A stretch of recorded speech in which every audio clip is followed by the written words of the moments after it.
Found a little time a few days ago to put together the diesel heater on the harvester. Had received a new heat exchanger that was leaking a tiny bit and broke as I looked to see if it was possible to take apart.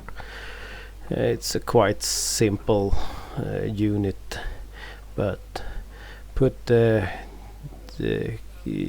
burn pipe on there.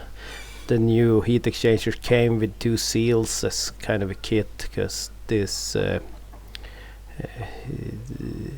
sensor is on there. Replaced some of the here. I think they've replaced the sensor at some point and cut and redid the wires, put some better sized things on there, cable shoes. The other sensor on it is just pushed in place, and then a new O-ring on the pump unit. And here I ran to a little issues. The holes here are not threaded, so I looked to see if it was could find a suitable tap to thread them, but I'm not sure. It seems to be some odd size on the bolts, so I figured it would be okay to just force them in there with the machine and kind of make threads as they go, and seem to work fine. So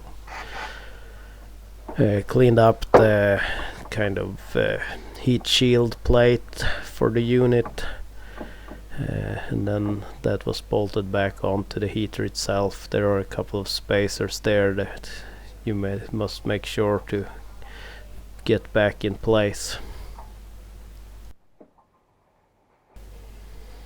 And with the unit back together, it was just a matter of installing. Did some cleaning underneath here since it was out of the way. Just removed some dirt, removed the plug, and then it was some wrestling getting the old stiff hoses to be seated good enough.